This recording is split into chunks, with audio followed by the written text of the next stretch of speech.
Donald Trump was in Iowa this week bragging about passing cognitive tests again. Then he went to Mar-a-Lago where he bragged about how rich he was, how rich the people who were there are, and how he wants to be a dictator for a day.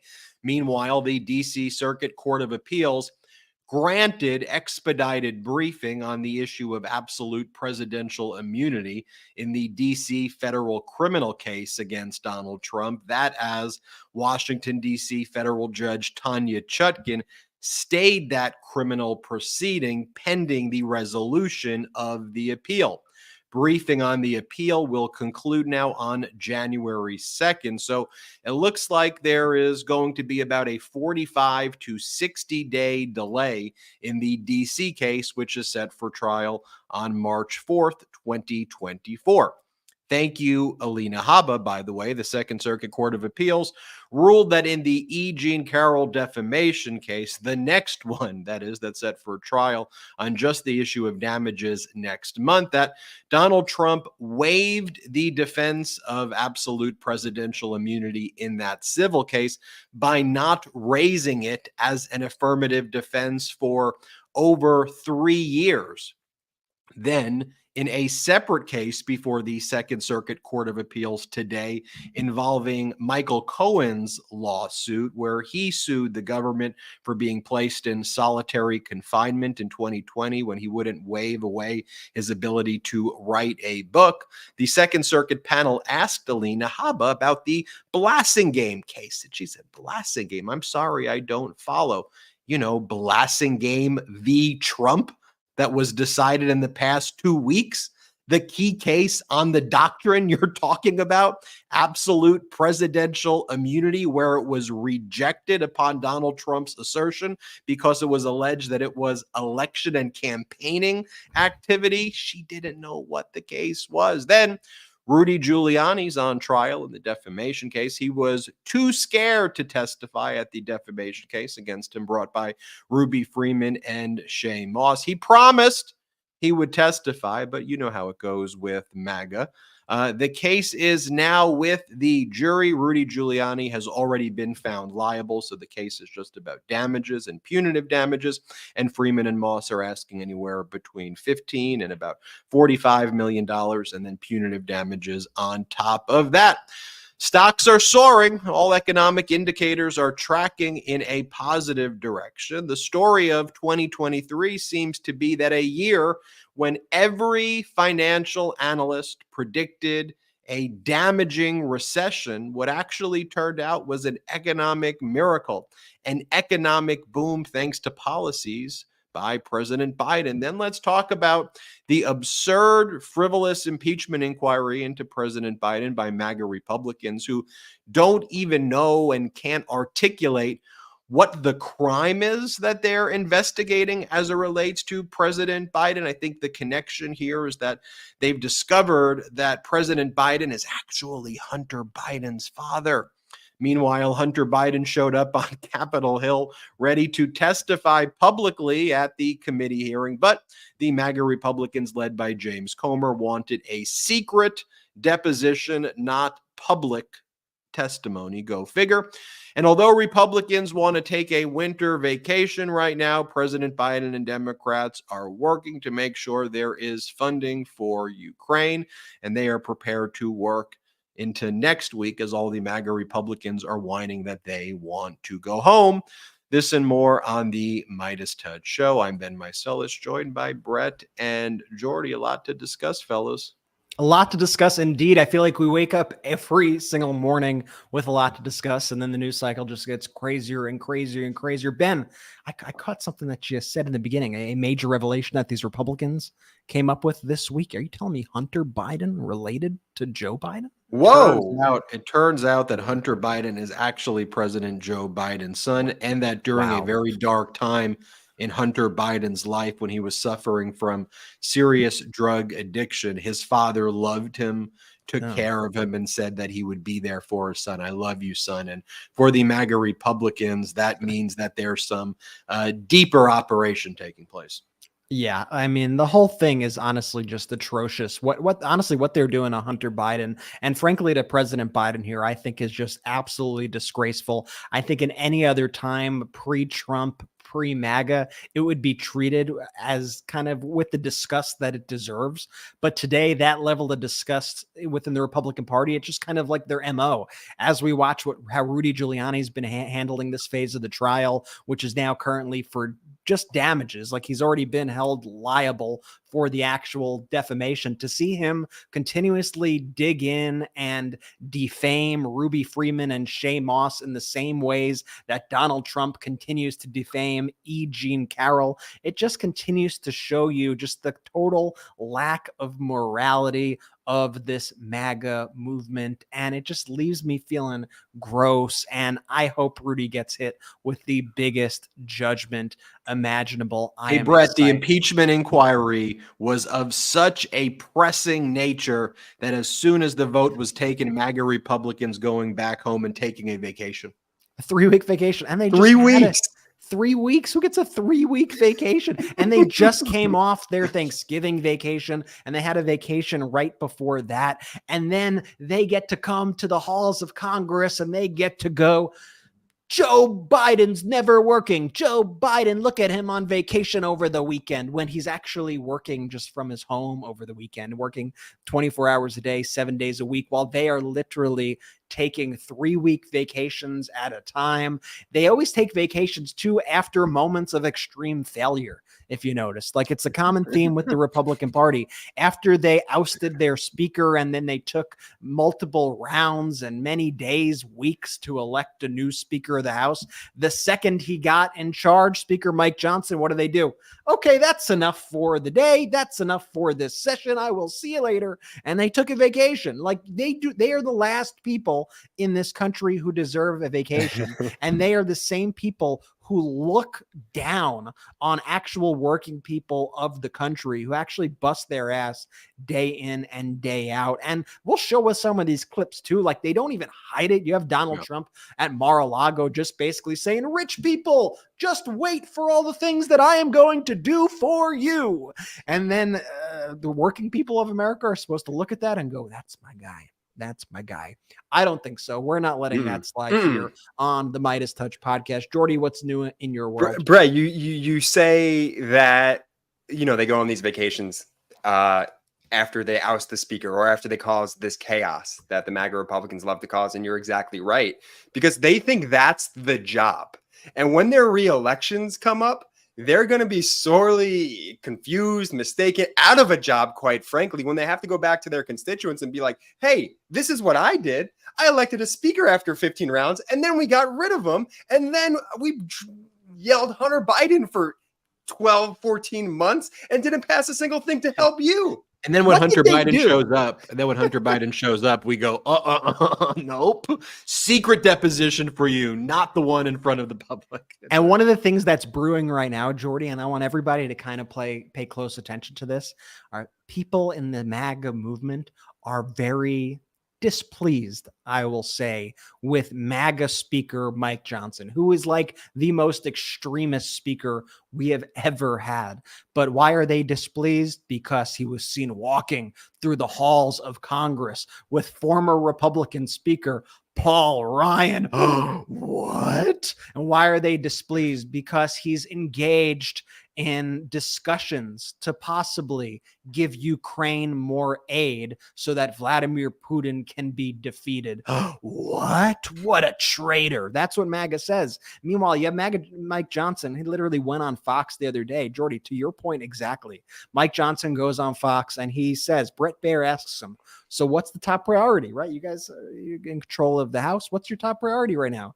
MAGA Mike says the top priority is to keep and grow our majority. I think that's so revealing with the whole Republican mindset, that their only thing that they want to achieve is to acquire power, even if they really don't use the power to actually do really anything, I guess, other than to help rich people at the end of the day. But their priority, he didn't say my priority is to help Americans. Right. My priority is to help the burden that middle-class families are feeling, to get more infrastructure projects in the country to ensure that every American has healthcare. No, the top priority is to keep and grow our majority. But by the way, some bad news for House Republicans hoping to keep their majority, and we'll get into that as well. Ooh. Let's start talking about what went down in Iowa, and I want to always do the compare and contrast. This is what's happening in Iowa in Mar-a-Lago. Then we'll go to the real world, the world of normalcy. And I'll just say Donald Trump's speeches don't hit the same when it's so incongruent with just the reality that's taking place on a day where he's saying that if he's not elected, there's going to be a depression, and him saying all of these things about gas prices that are just false when compared to the actual facts.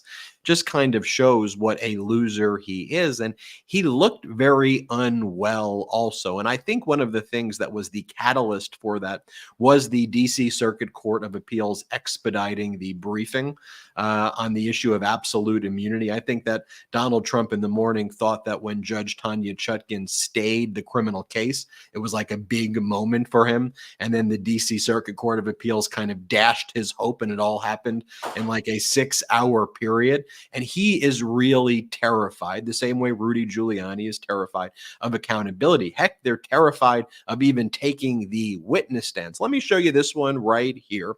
I want to start at the end of the rally. And this is where Donald Trump plays actual QAnon music. And he finds himself here, though, out of breath and unable to speak. And just take a look at what goes down here.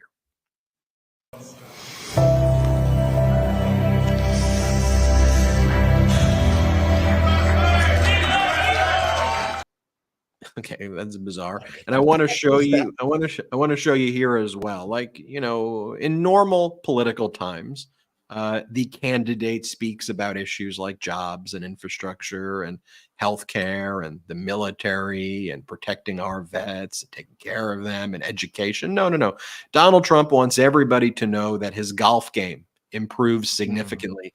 And then he says, that matters though, right? Like that kind of is an important metric. Play the clip. And it's a very minor thing, but I'm a much better golfer than I was 10 or 15 years ago. It means something. You know, it means something in a certain way. It means something. You know, it means it means that you were golfing your entire time in the White House. I think that's what it means, that all you do is golf. And just for the audio listeners out there, like that first clip, Donald Trump, he's like huffing and puffing. He is sweating. He could barely breathe. And then you have the literal QAnon music playing behind him. It's the part of his speech where he literally rambles on and on about how terrible the United States is. Like this is his closer in his speeches. He talks about America's the worst country in the world. America's a horrible place. We're a failing nation. We're terrible. Everything sucks. It's like when he plays this weird QAnon hypnosis music, and you could see Donald Trump's face just flushed and kind of unable to like breathe and unable to even say the words that he was supposed to say. And then people cheer him on as if he's like a kid in a play who forgets his lines, and everyone's like, you got it, buddy. You got this. You could do it. You could do it. And then he, I guess, ultimately builds up the courage to talk about how horrible America is. As Congressman Jared Moskowitz says to me, like he goes, it's truly inexplicable, Ben. I don't know what to say. It's truly inexplicable. Here, Donald Trump again brags about passing a cognitive test 3 years ago. Let's play this clip. Be happy to hear, our great football players going to be happy to hear this. I took a physical and I passed with flying colors, and I took a cognitive exam. I said, doctor, give me anything you want. I want to take. I said, doctor, you give me anything you want, doctor. I mean, what are you talking? And then the crowd is clapping for him. This would be parody if it wasn't so serious and impacting all of our lives. Here, Donald Trump says that by Christmas 2024, he says, the economy will be roaring, and he credits himself and kind of slurs his words. Play this clip. With your vote by Christmas, and we're going to have it by Christmas 2024, that's just shortly after the election, because of the momentum of our victory, we will have a U.S. economy roaring back, and in 2025, we'll have one of the greatest economic years this nation has ever recorded. We will have a U.S. economy. Yeah, I don't know what it means by economy? A Eunice. Eunice economy. You don't know You Eunice. meant to say United. I mean, again, I'm not going to try to. What did he try to say? I genuinely. What do you think he tried to say? What do you think he tried United to say? States. We'll We're have a going to United- have a United States. What does that mean? We're going to have a United States economy. It's Trump. Why would nothing means anything to him? He just says That doesn't, words. but I don't think that's even what I don't know if he knows what he was trying to say there. And by the way, I just want to clarify December of 2020, Joe Biden's going to be president in December of 2024. So he is saying that the economy is going to be roaring by next year, Joe Biden's presidency. I mean, I guess he's seeing the tea leaves right now because there's already good economic indicators, but And by the way, he will watch what happens in 2024 and what the legacy media is going to try to do. And here's what we have to push back at. Donald Trump is going to say it's because of his policies about why things are really good in 2024. he's going to say it's because of his poll numbers. He's going to say, look at my poll numbers. That's why the economy is doing so good, because everyone's excited for Trump to get back. Such in a great, That's such a great, it's what he's it's going to such say. a great point that's the reason why. And then the media is just going to report on the polls. How you feeling? How you feeling? How you feeling? Why are you feeling that way when actually things are good? How you feeling? How you feeling? It's like, right, legacy media. Maybe you actually want to report like on the data and like what is going on. And again, we'll talk in a little bit about the stock market setting all of these records. And again, to me, the stock market is not the indicator about how regular Americans, how hardworking Americans are feeling, except when Donald Trump is in office. And then if the stock market is high, then all you see on all of the newspapers is golden age, gilded age, the roar. This is the roaring, 2023. That's what you would see when I'll give you President this Joe- Donald Trump tweet from April 2019. Okay. You mean the stock market hit an all-time record high today and they're actually talking impeachment? Will I ever be given credit for anything by the fake news media or radical liberal Dems? All caps, no collusion. I mean, that literally, is kind of describing the actual situation that President Biden's in, where you have record highs in the stock market and you have all the Republicans want to talk about is their fake impeachment efforts. By the way, what's the one thing that MAGA Republicans say over and over again? We're drill, baby, drill, baby, drill. Okay, President Biden's domestic drilling has exceeded any past administration before, blowing out of the waters domestic drilling during the Trump administration. And President Biden has still made important commitments on climate change that is so critical as well, showing you can balance the two things. But they're like, we need to drill again. I mean, we're drilling more. And then the legacy media criticism on President Biden when he then does that is that he's falling short on his climate commitments. At the same time, he is passing critical climate change initiatives in the legislation. That's how the New York Times, the legacy media, frames that one. Anyway, let's keep on going. Donald Trump here says that when he slurs and makes all of these gaffes and he mumbles and bumbles, that he does that on purpose. That's just part of his shtick, he says. Play it. I did this routine where I stumbled and mumbled purposely. Okay, could you imagine? Wait. That's Hold on. All right, ready? Brett, play it. Brett, play the clip again, just so play it again. Okay. I did this routine where I stumbled and mumbled purposely. I did this routine where I stumble and mumble purposefully. And again, this is all from like last night. Like This is all one. This is one speech. Is he talking? Was it a joke when he believed that Jeb Bush was president of the United States and sent troops to the Middle East? Was that the time that he was joking, or was it when he thought Obama was president of the United States? Then he was running against Obama, or what it was when he thought that President Biden started World War be II? electrocuted than eaten by a shark. Electrocuted. Yeah, that was the big. That was the big joke. That was the Eunice joke. That was a Eunice joke right here. Here, Donald Trump says something about how they are trying to go to the Supreme Court to enter a guilty plea, he says. I don't even know what this even means. Play this clip. Waited and waited and waited, and then they saw I was running, and they waited, and then they saw I was hot, and they filed lawsuits. These are very dishonest people. That's called election interference. And now they're fighting like hell because they want to try and get a guilty plea from the Supreme Court of the United States, which I can't imagine because you have presidential immunity. But strange things happen, but they want to get that because that's the only way they're going to win the election. It's a very sick thing.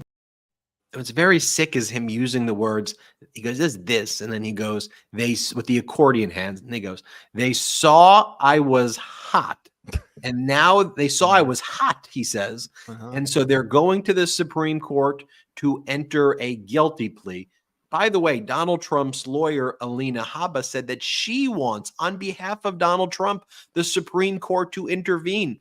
Ironically, that's exactly what special counsel Jack Smith is requesting, that the Supreme Court make a ruling on the issue of absolute immunity that Donald Trump is asserting that was rejected by the trial judge, Tanya Chutkan. Special counsel Jack Smith wants the Supreme Court to reach this issue on its own, granting certiorari. And there Donald Trump acts like they want to enter a guilty plea. What are they even talking about there? And then Donald Trump claims here that gas prices, which have plummeted as a result of significant domestic drilling, even as Russia and Saudi Arabia are trying to lower the supply. The Americans are, we're increasing the supply right now. So let me just show you right here, though. So what Donald Trump says about gas prices right now, which is just contradicted by, you take a ride down the street and just take a look. Here, play this clip. Gasoline prices are now $5, $6, $7, and even $8 a gallon. By contrast, under the Trump leadership, my leadership, inflation was non-existent, and we had gasoline down to $1.87 a gallon. Doesn't that sound beautiful? Beautiful. By the way, gasoline is almost down to around that level, and gasoline was down so low because there was a global pandemic that you mismanaged and people weren't driving. People couldn't get toilet paper. People were lined up because they couldn't get food. People were dying in mass every single day while you told people to inject bleach in their arm. And by the way, we were headed towards a recession before COVID hit. And before COVID hit, we were putting up all of this debt in general too. What, $8 trillion in debt under the Trump administration? A lot of that before COVID hit as well. And that's one of the sources of inflation. When you add $8 trillion in debt and you print money as recklessly as you did, that's what happens. I want to go and show you, though, these two clips from Mar-a-Lago. Brett and Jordy, I'm not sure if we have these clips, but this is kind of wild right here. So then after Iowa, Donald Trump goes to Mar-a-Lago and he talks about how he wants to be a dictator for a day. He goes, they asked me, do you want to be a dictator? They wanted me to deny it. I don't want to deny it. I want to be a dictator for a day. Here, play the clip. Because you're all people that have a lot of money. I know 20 of you, and you're rich as hell.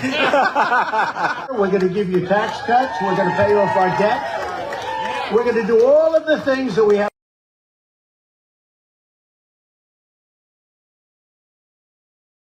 Right now, if you can. That was the next one I want to show you. Let me show you the one where Donald Trump says that he wants to be dictator for a day. One sec. I got to find that one. So just give me 1 second. Okay, while you find that clip, let's show the other one where Donald Trump goes to the people at Mar-a-Lago and says, look at you all here. You're all rich as hell. We all have lots of money. I'm going to give you all tax cuts, rich people at Mar-a-Lago. Play that one right now. Because you're all people that have a lot of money. I know 20 of you, and you're rich as hell. We're going to give you tax cuts. We're going to pay off our debt. We're going to do all of the things that we have. And there he is right there saying, you're all rich as hell. You're all rich as hell. And we're going to give you tax cuts. And then we're going to pay off the debt that you caused. $8 trillion in debt that you caused. More than 25% of the entire national debt going back to the very beginning of the United States of America, caused by Donald Trump. And by the way, what would those tax cuts do? Those tax cuts to the rich would only increase the deficit, cause us to incur more debt. And that's the self-fulfilling cycle of Donald Trump. And to just so brazenly say that on camera, like that, once again, in any other time, imagine Mitt Romney running against Barack Obama and talking to a group of wealthy people who pay what's the Mar-a-Lago fees? $300,000 a year or something insane, and saying, I'm going to help you with your taxes. It's a scary thing too when you see who he decides to surround himself by when he gives these speeches. I mean, it's been just an ongoing theme and pretty obvious, but they're all just his sycophants, right? He gives his speeches at Mar-a-Lago or have like this rally where not many people attend, but when you look at how many people are there in retrospect, it's just a scary thought that there are so many people who don't care about the contents of what he's saying, who will just continue to cheer this man blindly. And it's, it's something for our audience to really pay attention to and really listen when we play these clips, because those folks, they vote. And so y'all need to vote, and you got to get your friends to vote and people who actually love this democracy to get out there and vote in 24. Mar-a-Lago fees was $100,000, and then he increased it to $200,000 after he was elected president. And it has $14,000 annual dues. That's the Trump base. But okay, Iowa farmer, Trump's your guy. Okay. And let me just show you this clip right here too, where Donald Trump says, "They say you don't want to be a dictator." I said, "No, I do want to be a dictator for a day." Here, play this clip. The day you see they're calling me a dictator. They're saying Trump wants to be a dictator. Trump wants to be, and you know how it started? He asked me a question. Please say you don't want to be a dictator. I said, no, I won't say that. I want to be a dictator for one day. Okay. Those words should never come out of the mouth of somebody who wants to have a position of leadership. He's not doing it as a joke. He's not being funny. He's not saying it in a humorous way. He's saying seriously that he wants to be a dictator. And again, I know that legacy media wants to explain why the Dow Jones being above 37,000 for the first time ever is a very bad day of news for President Joe Biden, and why when unemployment is down, that's very bad for the Democrats, and why when jobs are being created and there's 40,000 infrastructure projects, how that is not a good thing for President Biden and Democrats. But I think it's just important to report on the objective data. I mean, if inflation right now was through the roof like it previously was, and President Biden didn't get it under control, I think we'd have to reflect about that. We'd have to talk about that. We'd have to confront those facts. But President Biden has managed to address it in a way that we are now the lowest of all G7 nations. The United States is when it comes to inflation, and has the highest GDP growth. I mean, America's economy is growing faster right now than China's, the fastest growing GDP of all G7 nations right now. And we just have to talk about the data. You can't all of a sudden say that every traditional metric of economic success gets thrown out the window when you have a Democratic president like President Biden. And then you cherry pick any indicator when Trump's in office to talk about some golden age to justify his authoritarianism. And that's precisely what the legacy media does. I want to talk about what's going on in the real world. I want to talk about that economic data. And then I want to go from the real world, and we'll go out of the real world for a bit and talk about all this MAGA Republican impeachment nonsense. We'll also talk about what's going on in the courts. Let's take our first quick break of the day. Trade Coffee can help you nail holiday gift giving this year. A subscription to Trade is the perfect gift for any coffee lover. You just choose how much to spend, and Trade will help your recipient personalize the coffee to their preferences. Best of all, Trade's gift subscriptions cut out the worry around shipping deadlines, as the digital subscription is delivered instantly to their inbox. Trade is a subscription service that sources the best coffee across the country and brings it to your doorstep. They built relationships with over 55 local roasters, so you can enjoy the craft from the comfort of your own home. There's multiple ways to experience coffee with Trade. Sign up for a subscription or try one of their starter packs today. Trade has been an absolute game changer for me as a coffee lover. I took the quiz. I told Trade what kind of coffees I like. I told them how I like to take my coffee. I told them how I like to make my coffee. And they have paired me with some of the best coffees I have ever tasted in my entire life. Plus, it is so convenient. I never have to worry about running out of coffee or running to the grocery store. I always know that I'm going to have the best bag waiting for me at my own house. Give the gift of better coffee at home. From now through December 25th, Trade is offering 15% off all gift subscriptions at drinktrade.com/Meidas. Shop now through Christmas Day to save. That's drinktrade.com/MEIDAS for 15% off all gift subscriptions through Christmas Day. drinktrade.com/Meidas. Full stop. It is so important to have a good memory. Losing your keys, forgetting something at work, it sucks. Our sponsor, Neurohacker, combines 28 of the most research-backed nootropic ingredients on Earth into the ultimate brain fuel formula, Qualia Mind. And it's been changing people's lives for years now. The formula is non-GMO, vegan, gluten-free, and the ingredients are meant to complement one another, factoring in each ingredient's effect on supporting mental clarity. It's also backed by a 100-day money-back guarantee, so you have almost 3 months to try Qualia Mind at no financial risk and decide for yourself. Since taking Qualia Mind, I've been more focused on tasks, have a better memory, and have greatly increased my motivation and discipline to just get things done. See what the best brain fuel formula on Earth can do for your mindset. Go to neurohacker.com/Meidas for up to $100 off Qualia Mind. And as a listener of the MeidasTouch Podcast, use code Meidas at checkout for an additional 15% off any purchase. That's neurohacker.com/Meidas and use code Meidas for an additional 15% off to experience life-changing mental performance from Qualia Mind. Welcome back. We are live on the MeidasTouch Show. Ben, Brett, and Jordy. Brett, take us through some of the economic news right now. I thought you were going to say, Brett, fantastic ad read. It was a fantastic read, B. What an incredible job! Like, I'm could you so do glad more we ad got you in reads? the rotation. You should do more ad reads, and I love that we locked you down to coffee. Like that is your sector, and trade coffee is phenomenal. So definitely hit up that. Listen, that is my specialty. So and I wouldn't put my stamp of approval on just any coffee. So you can check out all of our great sponsors in the description below. But yeah, I mean, listen, you have Donald Trump giving this bizarro world kind of dystopian, very dark view of the United States of America. This isn't new with Donald Trump. I mean, even in his inauguration, his whole thing was about American carnage. You think you're going to give a speech about the hope for America, right? About what we could achieve when we come together as Americans. His entire speech was about American carnage and how horrible America was. That's like the one single through line with Donald Trump and his view of the United States. He looks up to Russia. That's what he thinks is an example of a great, strong country. He looks up to North Korea. That's his view of a great, strong country.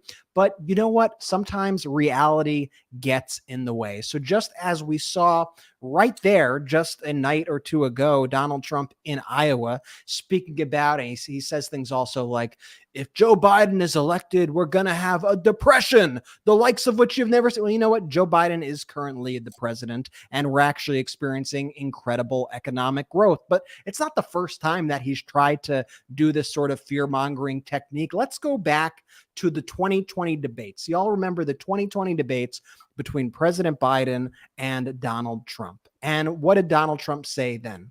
He made a statement where if President Biden is elected, the stock market's going to crash and there's going to be a depression. But of course, this week, as you all know, the Dow Jones Industrial Average hit an all-time high Wednesday. It crossed 37,000 for the first time ever. You have the S&P 500 now up 21.5% on the year. You have NASDAQ up 39.5% for the year. You have S&P 500 posting one of the best monthly gains in a century. So now let's look at the contrast.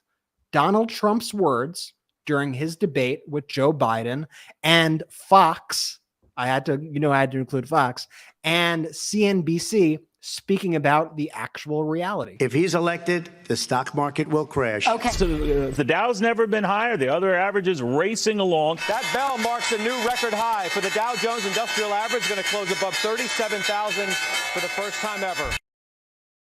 It's got to hurt the Fox host to say, right? I mean, and even it shouldn't, though. This should be great news for the country. Like, let's work together. Like, I don't care if you're a Republican, an independent, a Democrat. Let's seize the moment and do great stuff for the economy. Let's focus on making this even better. 100%. And let's talk about the other good news of the economy. Like, we should all be celebrating the fact that you have inflation cooling, and inflation continues to ease. The latest reports, inflation has come down to 3.1% year over year. That's now down 2/3 from its peak. You have unemployment, which was already historically low, coming down to 3.7%. It's the longest stretch of sub 4% unemployment in over 50 years, and that trend continues. You have real real wages up. That means wages are outpacing the inflation that we have in the country. You have over 14 million jobs now added in the U.S. economy, 5.2% GDP growth. And as we spoke about before, gas prices continue to fall around the country. I know people are seeing that for themselves. And, I think it will probably take maybe a little bit of time for all this to kind of sit in with people. And people want to see, is this just a momentary thing, or is this kind of the trend that we are going to see? But I think that it will ultimately set in with people as we get into 2024. This is something that I've kind of been predicting now for the past few months, and I'm glad to be proven right thus far. But you have the Fed even coming out yesterday, and the Fed says we're going to hold the rates steady. We're not going to raise them at all right now. And in 2024, you could expect 3 rate cuts in 2024, which is one of the reasons why the markets spiked the way they did. I mean, when you have that on the way, when you have inflation coming down, when you have an unemployment continuing to come down, when you have real wages increasing, the whole story of the economy is going to be it already is so different, but it's going to be even more different when those things begin to kick in. And it's almost prescient that the Biden administration went so hard on Bidenomics, because it's almost as if they knew the direction the economy was heading in. So even if they wanted, Fox wanted to clown them or whatever in the beginning, guess what? Now the raw data speaks for itself. And I want to say, does that mean the economy is perfect for everybody? Absolutely not. Does it mean that there are wealth disparities that we need to take care of? 100%.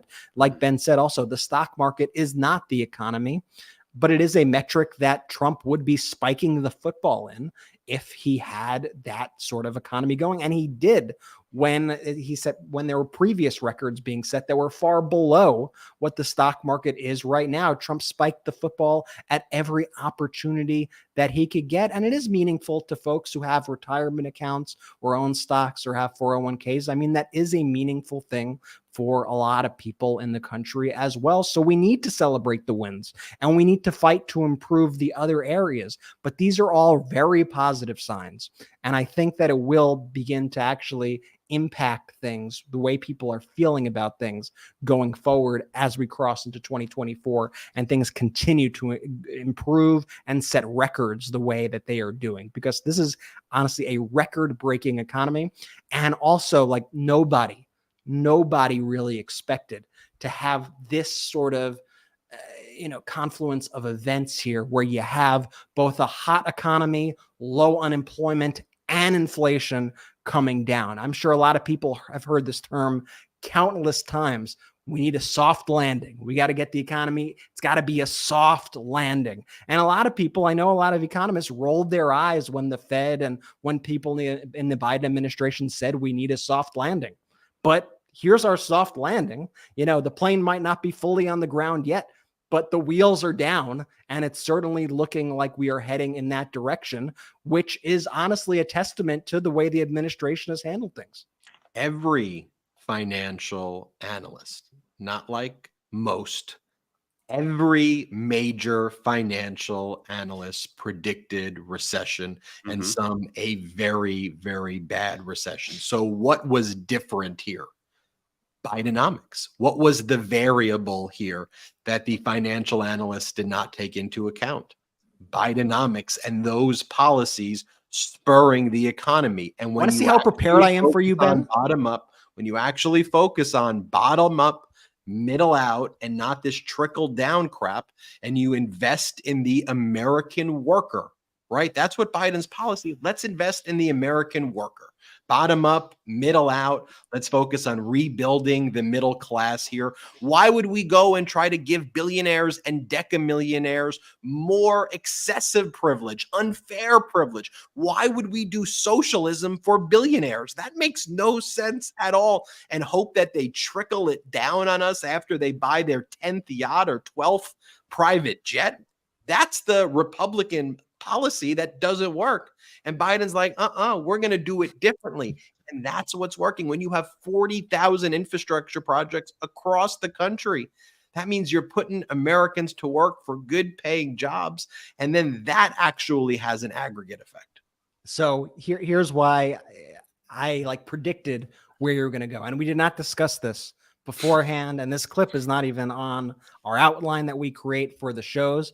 But I've got a compilation of economists predicting with near 100% certainty, 65% certainty, that this economy, this is from like a year ago, this economy is heading into a recession. If you remember Bloomberg's analysts, they released the story, 100% chance of recession. 100%. They didn't even give themselves room. Like they didn't even say 98%. They said 100% chance of recession in the next year. Well, they were 100% wrong, and so are the people in this montage. Now, I'm suggesting that there's a very high risk, probably 65% or better, of a recession next year. Likely headed to a recession towards the end of this year, start of 2024. Economists are now saying that the U.S. will enter a recession within the next year. There is an extremely elevated chance of recession, and if you had to place your money, I bet that within 12 months the economy's in downturn. Here's the thing. It's easy to bet against those people, though, because they are wrong about everything. Larry Kudlow, just tell me, Larry Kudlow, what you feel, and I will just do the exact opposite.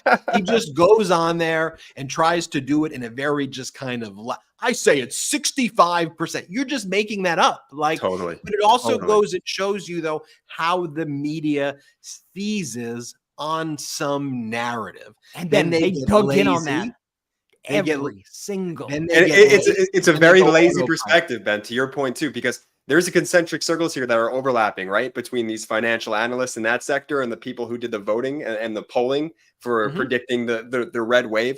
All they do, and it's just such lazy. I'm not even going to call it work, but whatever, it's just a lazy job that they do, is that they go with some sort of public sentiment that they feel is going to happen. And then they rely on the data to back up this viewpoint and this hypothesis that they've already concluded is going to be the ultimate outcome. They don't rely on the data. They rely on their own data that they formulate around it, is what I'm saying. I don't even agree with you there. They rely on feelings. Right. And they talk about like how you feel or what you predict. And my point is always, okay, let's go to the data and then let's chat about the data. That's why you talk about polling, why we had Simon Rosenberg and Tom Bonnier on the show who actually give us the data. And I can look at it and I could test the data and I can challenge the data and they can throw the data at me. And then we can crowdsource the data. Heck, we've got one of the biggest pro-democracy community here in the world. So then we could ask the Midas Mighty, what do you think about this? And you all point out great things, but you need to start with a data set. And those people were working with a narrative. And they go now those clips, and those clips were all spread out over the past year, right? So some of them like a little over a year ago, some of them a few months apart. And some of them were people like Trump, people like Larry Kudlow, who was on Fox Business all the time and stuff. But some of them were reporters on Bloomberg Network. Some of them were reporters on CNN, and they were all saying the same thing. Now imagine every single day turning on your TV, because I remember turning on the TV or being in the car and listening to the radio every single day, turning on the TV, and they go, recession's coming. Better watch out. Recession, 100% chance. Get your money in order because this recession is coming right around the corner. It's coming. And then you look at the polls and you got people not feeling good about the economy. You got to wonder, maybe it was all the conditioning of day in and day out of people doom and putting out this doom and gloom about something that never happened and now is not going to happen anytime soon, at least. Like just think about that kind of level of brainwashing that we are seeing from these networks. And finance people are going to be biased against somebody like President Biden, whose whole thesis is bottom up, middle out. Like, of course they're going to be. These are people who make so much money, who, when he goes to raise taxes for rich people, guess who are the rich people? It's the financial analysts on CNBC and Fox Business and all these networks. Of course, they're not going to like it. And then it cuts to commercial, and And what do the commercials do? The commercials are trying to sell you shit based off doom and gloom. The economy is very bad. So you know what you have to do? Buy gold. Buy gold right now because the economy is going to get you. You know what you got to do? Buy a lot of crypto because,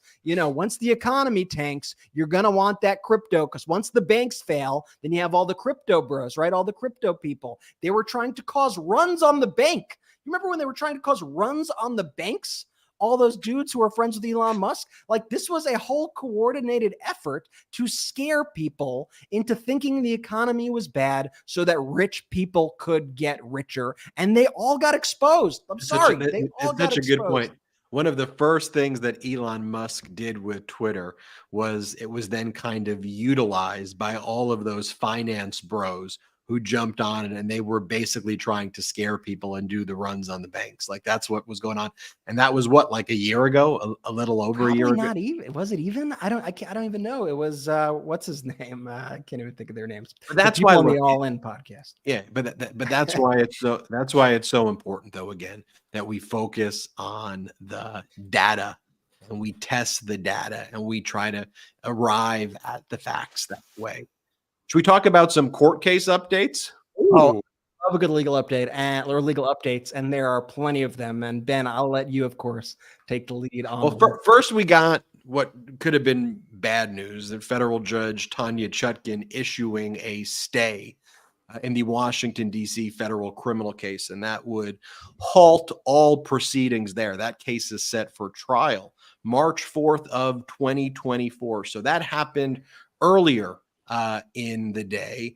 And then we were thinking, okay, we got to take a look at what the DC Circuit Court of Appeals is going to do. Are they going to grant special counsel Jack Smith's motion to expedite the appeal there? And Donald Trump's appealing the issue of absolute presidential immunity in a criminal case that was rejected by federal judge Tanya Chutkan. And fortunately, the DC Circuit Court of Appeals granted Jack Smith's expedite the scheduling there. And let's take a look at this schedule because it is an aggressive and very good schedule. First thing to note is the 3-judge panel.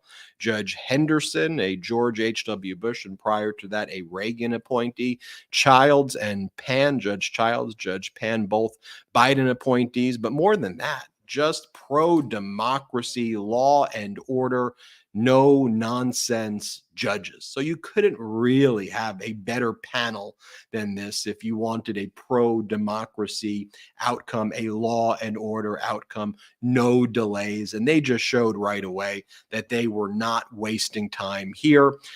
Donald Trump's brief is due December 23rd, 2023.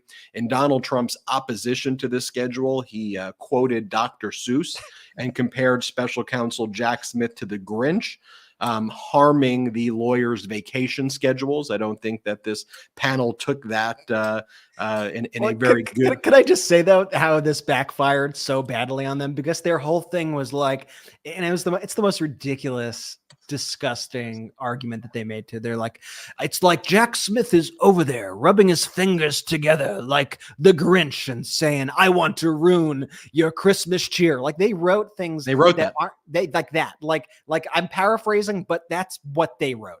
And so what the thing that I love the court did is, and what Jack Smith kind of suggested was, all right, so the 26th, a little too, it's going to get in the way of your Christmas festivities. We need you to deliver this to us by the 23rd before Christmas. And the court agreed. And when the court set the schedule, what did they do? They set the brief for December 23rd before Christmas. So it ended up backfiring by them saying, don't ruin our Christmas. They said, okay, we'll do it before and after. Trump's brief due December 23rd, 2023. Jack Smith's brief due December 30th, 2023. Trump's reply January 2nd, 2024.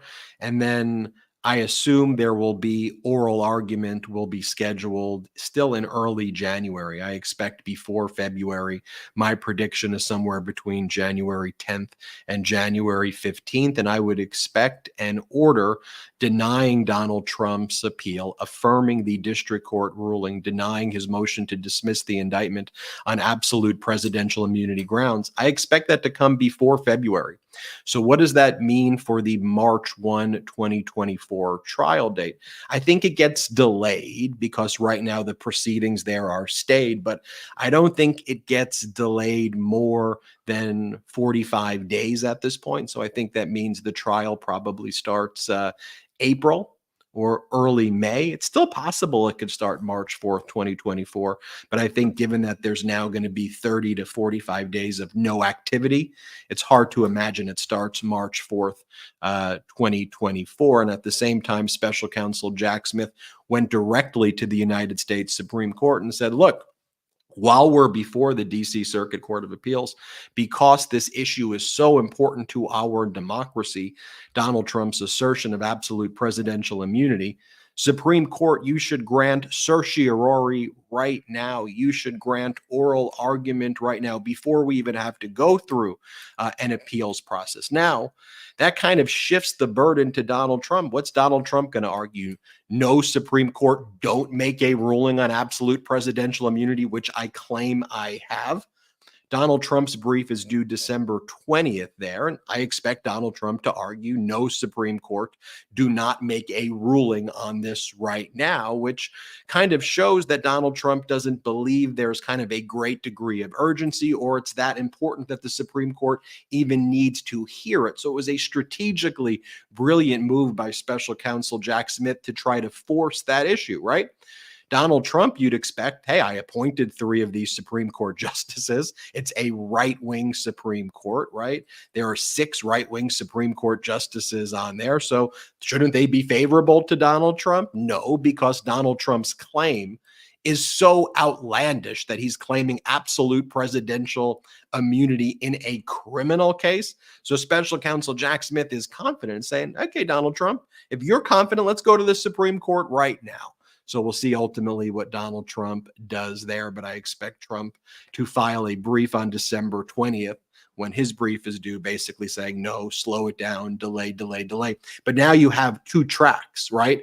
So what Donald Trump was banking on is, okay, let's wait for the DC Circuit Court of Appeals, and then I'm going to go to the Supreme Court and get them to stay it. So Jack Smith said, I know you're going to do that. What a chess move. Smart. Goes directly to the Supreme Court right now so that Donald Trump has to kind of make that argument. Trump was not expecting that at all. It's brilliant. It's a genius chess move. And there's just all these contradictory things that they're saying, of course, because honestly, Trump's legal team is like pretty abysmal, and Trump's an idiot who just speaks off the cuff and doesn't know what he's saying.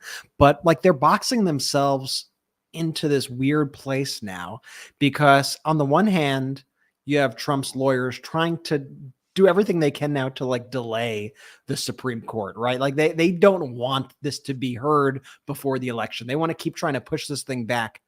But then you have like Alina Habba going on TV, and she's like openly begging the Supreme Court to save her and save Donald Trump. Like, is she going to kind of screw herself and Trump by saying these things on TV? Like, what is the, I'm assuming there is no strategy there, but what is the strategy there? First, do we have the clip of her where she went on TV and she said, first, let's play the clip. Let's do it. And I believe someone had called on the Supreme Court to do this exact thing. We need the Supreme Court to step in and stop this. This has become complete mayhem. And if they don't start looking at these decisions, and as the highest court in this country, as the arbiter of law, the ultimate arbiter of the Constitution, the people that are supposed to enforce our bedrock, if they don't start doing it, which thank goodness they are, we, have some law and order hopefully soon. Did you pick up what she said at the beginning there? She goes, someone has called on the Supreme Court to take this issue up. Do you know who that someone is? Special counsel Jack Smith. Jack Smith called upon the Supreme Court to do the very thing that she's asking the Supreme Court to do, although she's saying they should step in and save Donald Trump. Jack Smith says, look, Supreme Court, they apparently want this issue before you right now, so let's see if they put up or shut up. Let's see what they say. And the Supreme Court granted expedited briefing on the issue of certiorari as to whether or not oral argument should take place. It's one of the funny old things about it all. Like, and it just shows you just how disingenuous they are. And I know we know this, but even let's go back to the appeals court, right? Let's go back to the DC circuit. And Jack Smith is trying to get them to expedite looking at Donald Trump's appeal. It's Donald Trump who is the one who appealed. If you were the person who appealed something, theoretically in any other case, you would want the people to see your appeal. And if you believed it was slam dunk, if you believe I have an absolute immunity, let's get this in front of the right people right away, and let's get them to throw this thing out. That would be a home run result. A home run. It's a funny thing that it's a big win for Jack Smith that he expedited the DC circuit dealing with Donald Trump's appeal. Well, that's the thing. When Donald Trump files lawsuits as well, it's always like the defendants who want to move the case along. Right? Like where Michael Cohen's like, yeah, can we do discovery now? Like, can I take your deposition? And then Trump's like, no, we want to slow this down. It's like, you're the plaintiff, buddy. You sued Cohen for $500 million. Why wouldn't you want to bring that case to trial right away? Oh, because you're totally full of crap and you are scared of your own shadow and you'll never sit for a deposition. Oh, this was all a game to you. This was all a form of witness intimidation to you. Oh, by the way, I gotta play this for you too. So Alina Habba was in the Second Circuit Court of Appeals today on an appeal involving Michael Cohen's lawsuit against the Department of Justice and Donald Trump for putting him in solitary confinement when he wouldn't sign a waiver away. They wanted to force him to not put out a book, and he refused to do it. And then they threw him in solitary confinement for like 52, 53 days. And so he lost. Cohen lost at the trial court level because there's this whole doctrine called the Bivens doctrine, which basically says that there is no remedy for constitutional violations, even if you establish it, unless Congress establishes an actual law. There's no implied right of action. As the Supreme Court has gotten more right-wing, they've done away with implied causes of action. So even if Cohen was injured, even if there was a constitutional wrong, Cohen doesn't have a remedy, as this case Bivens from 1971 has been interpreted by the right-wing Supreme Court. But Cohen saying this is an extraordinary case, this is an extraordinary circumstance, it fits some exception to the way Bivens has been interpreted today, the Bivens case. So then Alina Habba goes up and says, Judge, in addition to Bivens, this case should be dismissed for absolute presidential immunity. And then the Second Circuit panel goes to Alina Habba, okay, well, what do you think about the Blassingame case? And she goes, I don't know what the Blassingame case is. The Blassingame case is a case decided in the past 2 weeks about Donald Trump. The case is Blassingame v. Trump. Not only right now is it the dispositive case in the Court of Appeals, at least the DC Circuit Court of Appeals, about absolute presidential immunity in civil cases.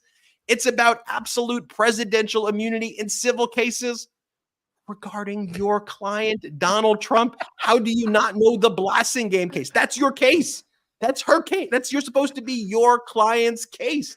How absurd is that? And it says he doesn't have absolute presidential immunity in civil cases regarding the January 6th insurrection because the conduct was campaign activity or election activity. So it falls outside the outer perimeter of Article 2 executive authority.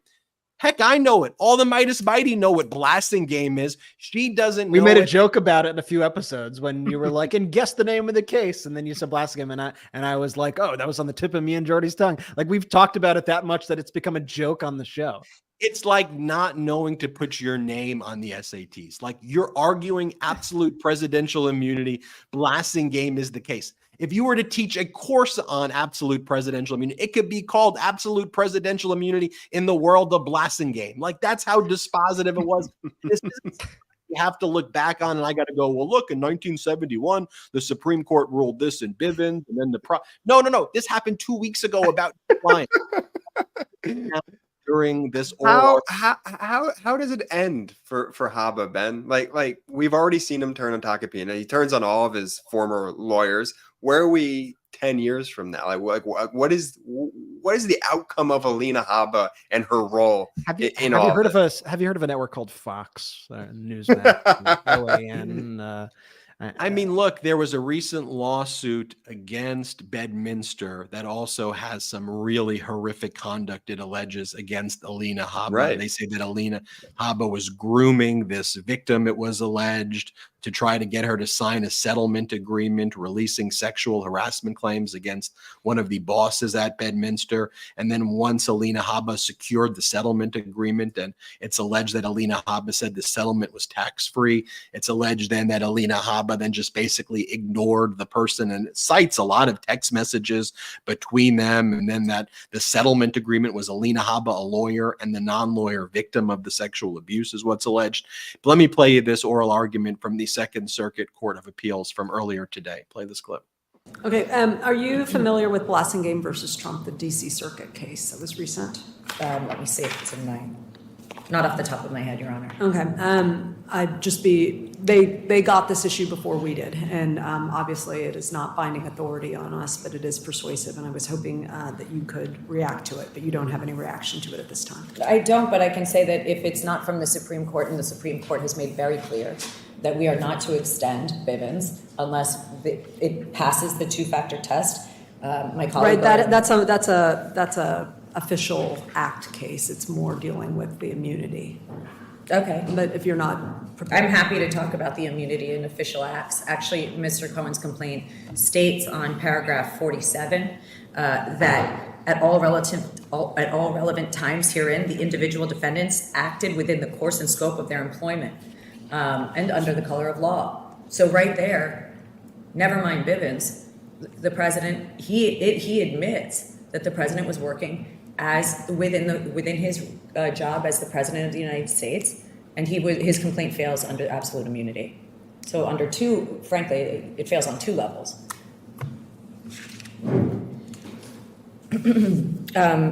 I can speak generally, of Nixon. The case serves as an independent basis of dismissing appellant's case against President Trump. As I stated, a former president of the United States is entitled to absolute immunity from damages liability predicated on his official acts. That was stated in the Nixon v. Fitzgerald case. But that is precisely what appellant is attempting to do. The complaint specifically alleges, as I said, that he was working within the course and scope of his employment. So for those reasons alone, it must be dismissed under Nixon. And then appellant also tried to skirt this issue by claiming that President Trump's alleged conduct was done in bad faith. I mentioned this prior, but my client adamantly, first of all, denies that he had any involvement whatsoever in the conduct alleged in the complaint, and there is no specific facts that go to President Trump. Let's remember there were 7 counts. One was against President Trump, and it had no factual basis. But regardless... And so yeah. I thank you for your time. Yeah, My sure. colleagues don't have it. Sure. No problem. Thank you.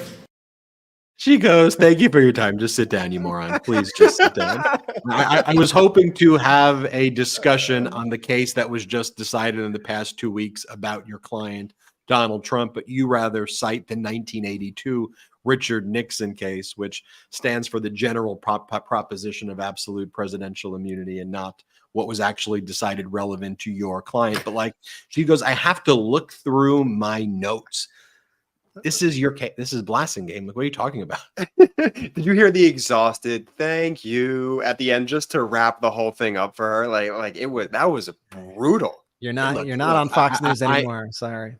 Thank you. Please shut up. I want Michael Cohen to win this appeal. The law is very, very difficult as it relates to Cohen winning this because this Bivens doctrine has been gutted. So I feel like the judge there was like, ugh, like, I know you're probably going to win this, Alina Habba, as well as, but like, you shouldn't. Like, your argument is horrible. And by the way, I hope that's not the outcome.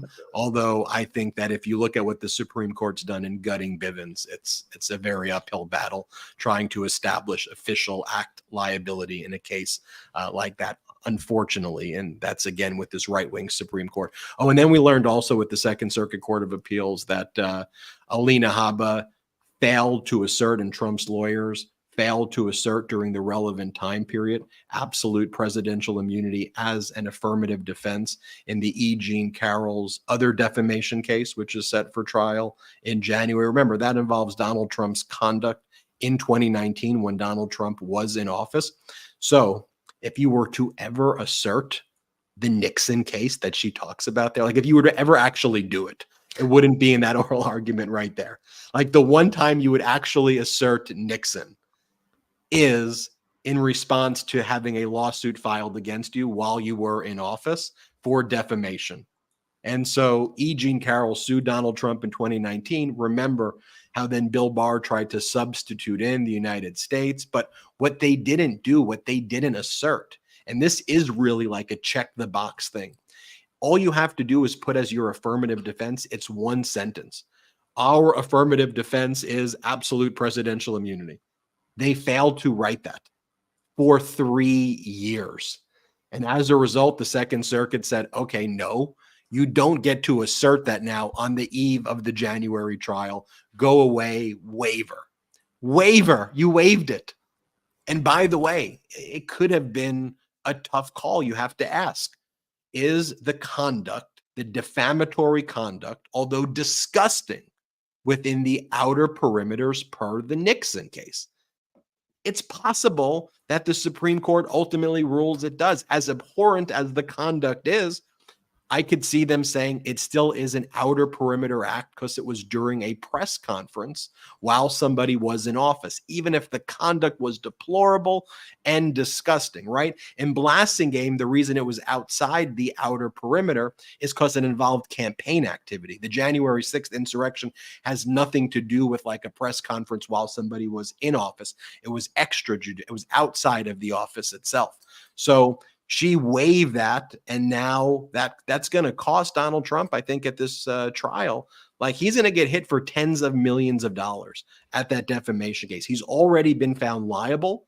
So the only issue is damages and punitive damages. And when we come back from our last break, I want to talk about Rudy Giuliani's defamation case brought against him by Ruby Freeman and Shamos. There, too, the case is just about damages and punitive damages.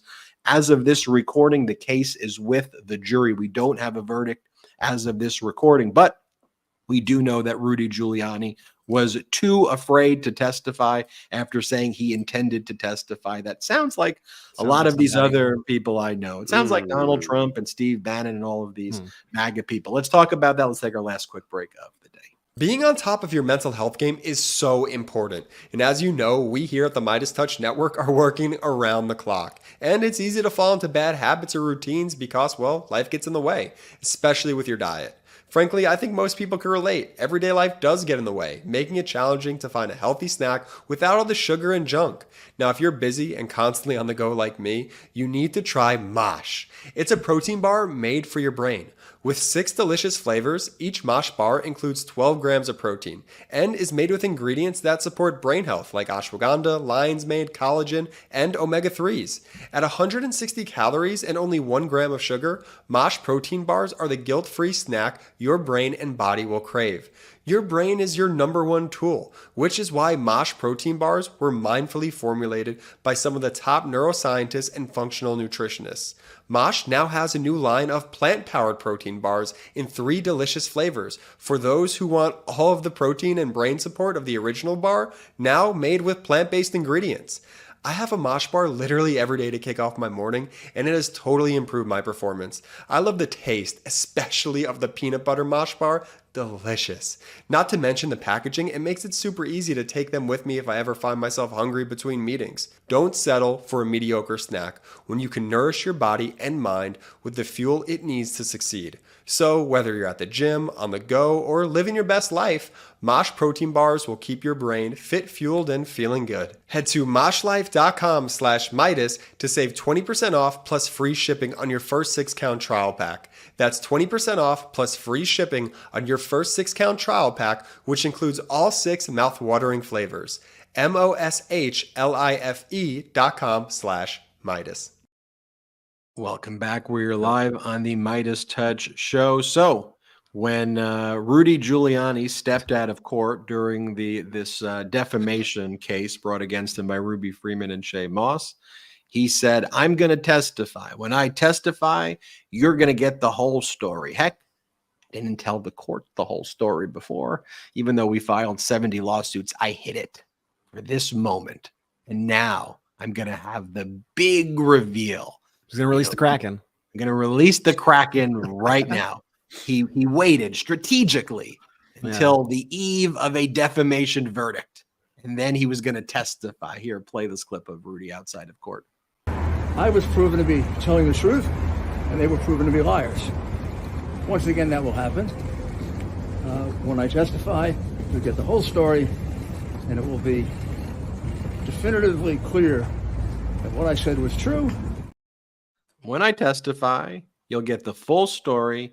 It will be definitively clear that what I said was true. That is what he said outside of the trial, leading up to the trial in this past week. He's been saying that over and over again. Here, after the first day of trial, this is when Rudy Giuliani defamed Ruby Freeman and Shay Moss more. And he said that they were actually engaged in the conduct that they were not. And he said, stay tuned. I'm going to show it to everybody. Play this clip. Whatever happened to them, which is, it's unfortunate if other people overreacted, but everything I said about them is true. Do you regret what you did to Ruby? Of course Freeman? I don't regret it. I told the truth. They were engaged in changing votes. There's no proof of that. Oh, you're damn right there is. Stay tuned. Stay tuned. Me and Donald Trump, we're keeping it secret. We're not going to let anybody know about it because that's how secret it is. Stay tuned. Okay, well, are you or Donald Trump going to testify? No, we're not. Absolutely. No. Absolutely. No, we're not going to do that. Okay. So then Rudy Giuliani's lawyer on the closing argument before the case was handed to the jury was basically attacking his own client. He compared Rudy Giuliani to a flat earther who will never stop believing election lies, saying that he did commit an injustice against Ruby Freeman and Shay Moss, and noting that he's almost 80 and that's why they should have sympathy on him. The jury should have sympathy on Giuliani because he's almost 80. And then Rudy Giuliani's lawyer said, Rudy Giuliani shouldn't be defined by what has happened in recent times. That's actually an argument made by Giuliani's lawyers, that he shouldn't be defined by what has happened in recent times. That's kind of what a lawsuit's about, like what happened in recent. That's kind of the way life works, is that the recent times are of import. So now where the case is, it's with the jury. Ruby Freeman and Shay Moss have asked for a range between about $15 to $45 million. That doesn't include punitive damages.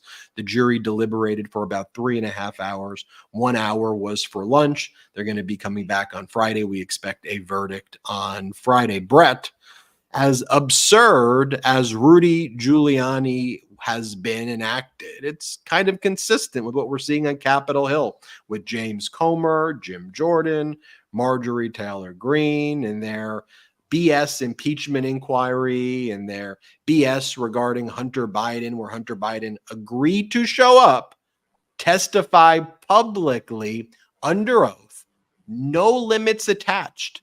It was only the MAGA Republicans go, oh, well, we can't do it at a committee hearing because it's 5 minutes per member of Congress. No, it isn't. It's so disingenuous there, too. If the MAGA Republicans control the committee, you all control the rules. If in response to Hunter Biden saying he would testify publicly, you all could have said, okay, bet. 3 days, 12 hours each day. We're going to appoint someone who's going to cross-examine him, and we're going to delegate our time to the top Republican lawyer to do the cross. They could have done that. They go, nope, we can't handle a committee hearing setting. We need to do secret depositions. Brett, tell us about what's been going on Capitol Hill. And by the way, there's probably a place also to do depositions in private and reasons for it, but not when you're dealing with such a disingenuous group like these Republicans who have already proven that they are going to twist words, take things out of context, and in many occasions, flat out lie about what was said until the transcripts are released days, if not weeks later. And then it's proven that they just made the whole thing up. Like, this is something that has happened multiple times at hearings. They have taken text messages and they have like faked them. They have taken words out. They have like put things together. And by the way, so Hunter Biden comes out yesterday on Wednesday, and Hunter Biden goes and he speaks in front of the Capitol and he says, listen, I am here, right? Everyone's asking, where's Hunter? Well, I am here and I am ready to speak with this committee, but I want to do it in public because they have been known to be deceitful and they have been known to lie about me and drag my name through the mud. And I thought Hunter's speech in front of the Capitol, I found it incredibly powerful to the point where I was like, we need to hear more from Hunter, because I think these Republicans have been able to make him into like not even a human being, right? They made him into a caricature. So let's first listen to Hunter talking about the lies that the Republicans have made up about him. I'm here today to make sure that the House committee's illegitimate investigations of my family do not proceed on distortions, manipulated evidence, and lies. And I'm here today to acknowledge that I've made mistakes in my life and wasted opportunities and privileges I was afforded. For that, I'm responsible. For that, I'm accountable. And for that, I'm making amends. But I'm also here today to correct how the MAGA right has portrayed me for their political purposes. I am first and foremost a son, a father, a brother, and a husband from a loving and supportive family. I'm proud to have earned degrees from Georgetown University and Yale Law School. I'm proud of my legal career and business career. I'm proud of my time serving on a dozen different boards of directors. And I'm proud of my efforts to forge global business relationships. For 6 years, MAGA Republicans, including members of the House committees who are in a closed-door session right now, have impugned my character, invaded my privacy, attacked my wife, my children, my family, and my friends. They have ridiculed my struggle with addiction, they have belittled my recovery, and they have tried to dehumanize me, all to embarrass and damage my father, who has devoted his entire public life to service. For 6 years, I have been the target of the unrelenting Trump attack machine, shouting, "Where's Hunter?" Well, here's my answer. I am here. I think that's an important way to take back the narrative and tell your story. And by the way, instantaneously, Republicans proved him 100% right, because they immediately started, what did they do? They started cutting up his interview into deceptive things to try to imply that he said things that he didn't say. They did what they wanted to do in the closed door hearing, but with Hunter's statement outside the Capitol, because that's what they do. They traffic in disinformation. And then, of course, like, the Republicans erupted. They were so angry. And one of the most hypocritical people of this bunch is obviously Jim Jordan, who himself defied a lawfully issued subpoena to participate in the January 6th committee. And he has the nerve to go be running around Congress. How dare you defy a subpoena? How dare you? How dare you? How dare you? It's like, dude, it's what you did, but what you did was worse, because that was a real investigation, and this is just BS. You're actually just harassing a private citizen. So this is what happened after. Comer is just running around and he's trying to keep up with his lies. And one of the first things that James Comer tries to say, and I don't even know how he says this with a straight face, is he goes, listen, we are running a serious investigation here. This is a normal process in an investigation. This has been a serious, credible, transparent investigation from day one. We've published 4 bank memorandums. We've had countless press conferences. This is an investigation about public corruption at the highest levels. We have accumulated mountains of evidence that's concerning to an overwhelming majority of Americans. We have specific questions in there, and I think we're going to allow you in there to see the piles and piles of documents, of bank statements, of emails, of text messages that we've worked very hard on in this committee over the last 8 or 9 months. And over these 8 or 9 months, they've had many opportunities to present this evidence. They've come up with nothing, zero, literally nothing. And in fact, all the witnesses that they have brought in their closed door hearings or out in public have all said, no, there's nothing here. Joe Biden wasn't involved. Like, what are you talking about? Is essentially what everybody here has said. Meanwhile, by the way, James Comer's trying to make a big deal about, look, Hunter owns all these companies and some of them are shell companies. And of course, with MAGA, everything is projection. What do we learn more about today? James Comer has a shell company, and he may be using it to hide some of his assets from financial disclosures. So I'm just saying everything that they say is pure projection. Let's listen to Jim Jordan for a little, just ranting in the hallways. Once again, Jim Jordan, a guy who covered up sexual abuse at the Ohio State University, a guy who did not show when he was issued a subpoena. Let's hear what Jim Jordan had to say. People in for an interview behind closed doors where you can get those facts. And then, as the chairman said, we'd love for him to come public. Finally, I would say this. Mr. Biden's counsel and the White House have both argued that the reason he couldn't come for a deposition was because there wasn't a formal vote for an impeachment inquiry. Well, that's going to happen in a few hours. We think it's going to pass. We think the House of Representatives will go on record with the power that solely resides in the House to say we are in an official impeachment inquiry phase of our oversight. And when that happens, we'll see what their excuse is then. They should have been here today, but once we take that vote, we expect him to come in for his interview, for his deposition. And frankly, we'll also, I think, look at contempt proceedings as we move. Like contempt, you did that. You didn't show for your subpoena contempt proceedings. One of my favorite moments, though, was like, you know, James Comer, Jim Jordan, they live in the world of MAGA crazy. Mm-hmm. But Marjorie Taylor Greene could out crazy them and take it to a level where they don't even want to go to. And so there was a moment during this impromptu press conference they had where Marjorie Taylor Greene tries to hijack it to start shouting her conspiracy theories about human sex trafficking. And it was even too much for Jim Jordan and James Comer, who were like, oh, okay, that's enough. We got to wrap it up. Chairman, that was memorialized in emails that you guys leaked from Hunter Biden's laptop. Thank you. I would like to have asked Hunter Biden about Mann Act violations.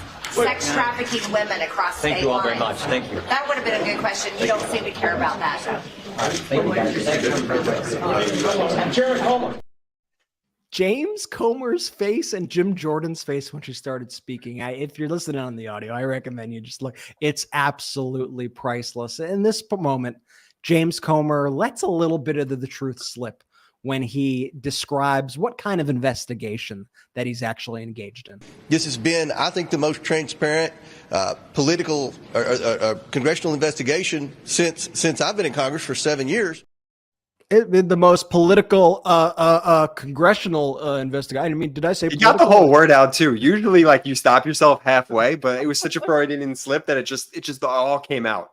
No doubt about it. But meanwhile, you know, anyone who even has an ounce of seriousness in them, like you have Chuck Grassley, and they asked Chuck Grassley, Chuck Grassley, like, is one of the people in the Senate who is closest to all of the chaos of this entire investigation. Like, he knows everything that they are doing. He's like their point in the Senate for this investigation. And even Chuck Grassley is out there being like, yeah, no, they don't have any evidence. He said that his father was not financially involved in any way with his business. Do you accept that? I'm going to take the same position I've taken since 2019, that all I can say is there's some indication of maybe some compromise with China particularly, but I have no evidence of it, and I'm going to just follow the facts where they are, and the facts haven't taken me to that point where I can say that the president's guilty of anything. What do you even say, Brett? I mean, you can't say much except you just got to roll your eyes. But you know what, Jordy? Like, people see through this BS. And, James Comer, here's how bad it is for James Comer right now. James Comer is scared to speak to Peter and Steve Doocy on Fox about the investigation. Like, he's acting like Steve Doocy and Peter Doocy are like the liberal media that's out to get him because they refuse to humor his BS sham impeachment scheme. And so he runs to Newsmax to complain about Steve and Peter Doocy. Like, you have completely lost the argument when you are trying to argue against Peter and Steve Doocy as a Republican on your BS investigation. But there was this a focus group on CNN, and they were asking the voters, they were like, so what do you think about this whole impeachment thing that they're doing? And even the voters were like, I view this as like a political, like, what the heck are they even doing? Support an impeachment inquiry to look into what's going on financially among the Bidens? None of you. Where are the facts and where are the evidence? I really largely think that a lot of the talk about impeachment inquiries and corruptness of the Bidens is political posturing, and it's noise. And this is going to backfire on them, as it's already backfiring on them. President Biden sent out a fundraising email after they did the vote. And with the vote, by the way, every single Republican voted to start the impeachment inquiry. Even people like Ken Buck, who were like, I probably won't vote for it. I'm not really buying any of this, decided to vote for it because it was politically expedient for them. Like, such an absolute disgrace. And what happened? President Biden had his biggest fundraising email that he's had all campaign right after that, because people know that this is just political posturing, and they know that it's BS. Heck, even their own members now are just flat out admitting the purpose of this. I mean, listen to GOP Congressman Nels talk about why they're doing this whole impeachment inquiry. Representatives, what are you hoping to gain from an impeachment inquiry? All I can say is Donald J. Trump 2024, baby. All I can say is Donald Trump 2024. Suck it. It's like, and Troy Nels, by the way, he's the same guy who, like, a month ago said the quiet part out loud as well. He said, we are doing this to, quote, give ammo to the Trump campaign to fight back, because they know that they are about to nominate a candidate who has dozens and dozens and dozens of criminal charges, who will likely be a convicted felon in a few months, who is going to be center stage for his criminality and corruption, and they want to try to even the score with voters. It is purely revenge. And I'll just wrap up speaking about this. I think that Jamie Raskin probably says it best. What this is all like, what's the problem with this investigation? Here's Jamie Raskin. The reason mysteries are called whodunits is because they start with a crime, and then you have to try to figure out who did it. The Biden impeachment investigation isn't a whodunit. It's a what is it? It's like an Agatha Christie novel where the mystery is what's the crime?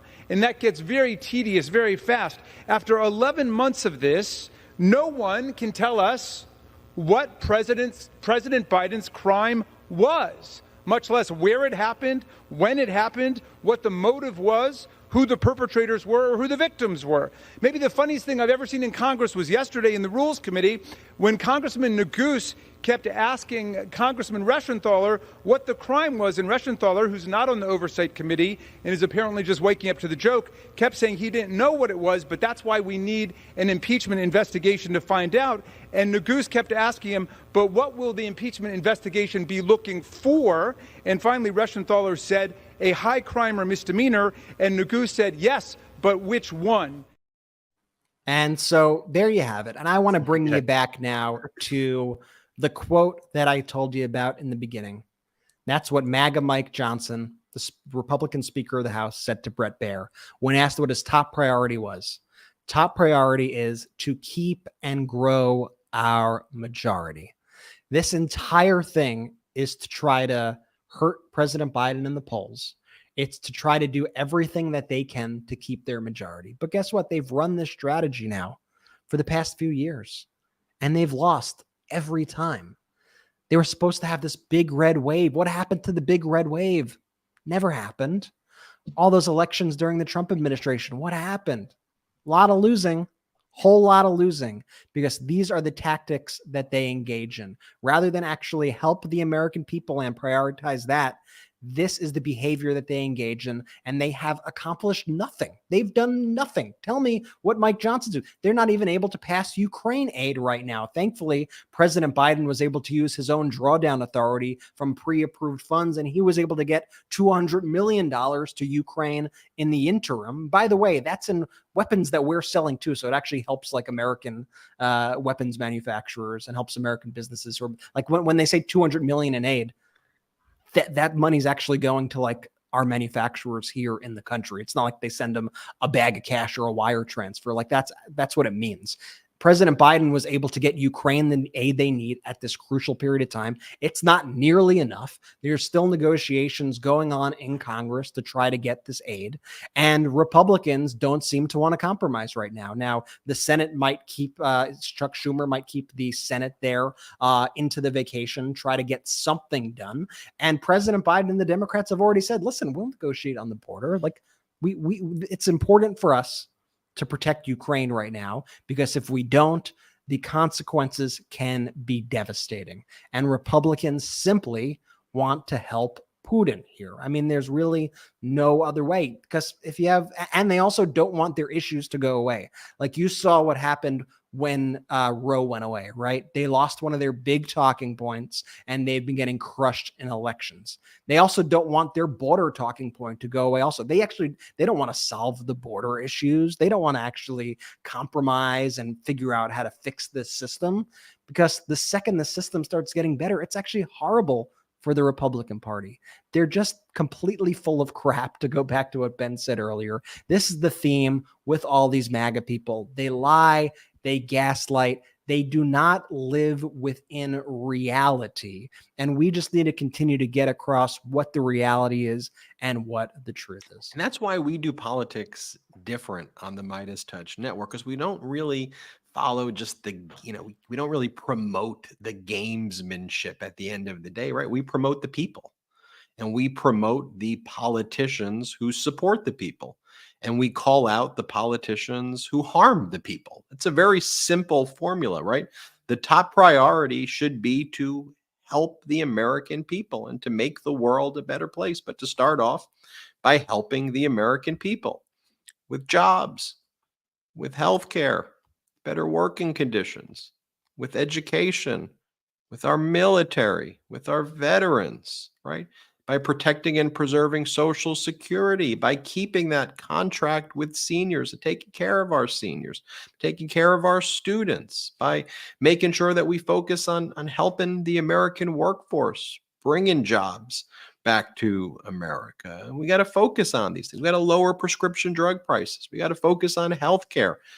Those are the priorities. Those are the priorities. And that's something we got to talk about each and every day. And it's not just engaging in fear mongering and scare tactics to try to keep people in worse positions, as the MAGA Republicans want to do. It's what are you doing to deliver for the American people? And Brett, when you showed that group of people right there who were responding about the impeachment inquiry, one of the things I always found as a litigator as well when it came to a jury is that by and large, when you put the data in front of a jury, you realize how smart they are.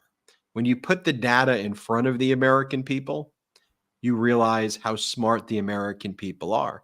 That's why the MAGA Republicans, though, run disinformation campaigns on the American people. If you put all of this data in front of the American people, and the American people were the jury on each and every issue, it would all lead in one direction, to the pro-democracy community and the Democrats. And ultimately, that's why I lean in that direction. But the moment the pro-democracy community is not pro-democracy anymore, or Democrats betray those values that I discuss, I'm not just going to stick around just for the heck of it. That's not my view of politics. My view is who is delivering for the people right now. Who's delivering for the American people? It's a very simple formula right there. And that is always our guiding principle here. Jordy, let me throw it to you before we close it. Any final words from you, Jay? This is just a great show, brothers. I love doing the show with you. I love hanging out with the community because ultimately, like, look, these days are getting long, these weeks are getting longer, but we're going to be in 2024 election cycle pretty damn quick. And so I love coming on this ride. I love hanging out with the Meidas Mighty, talking with everybody in the chat. And it's just time to really focus because their democracy is at stake. And guess what, Jordy? The show doesn't end here because you can catch the after show, Meidas More, on patreon.com/MeidasTouch. For those wondering, what we do is once we finish the live show here, and people ask, yes, we are live, and we watch all your comments as we do this show. It's true. And after this, we finish recording and then we record the after show. That is not live. We post that to our Patreon so that you can watch it at any time. And that is exclusive at patreon.com/MeidasTouch. It's a fun way for us to help grow this unapologetically pro-democracy network without needing, these billionaire investors that all these other news organizations exist. Then we want to stay independent and accountable to you. So check out patreon.com/MeidasTouch for that. That's it. Wow. Shout out to the Meidas Mighty. Standing strong against the fascists. We sing our song. We will get it right whenever. At MeidasTouch, we are unapologetically pro-democracy, and we demand justice and accountability. That's why we're spreading our message to Convict 45. That's right, gear up right now with your Convict 45 tees and pins at store.MeidasTouch.com. That's store.MeidasTouch.com.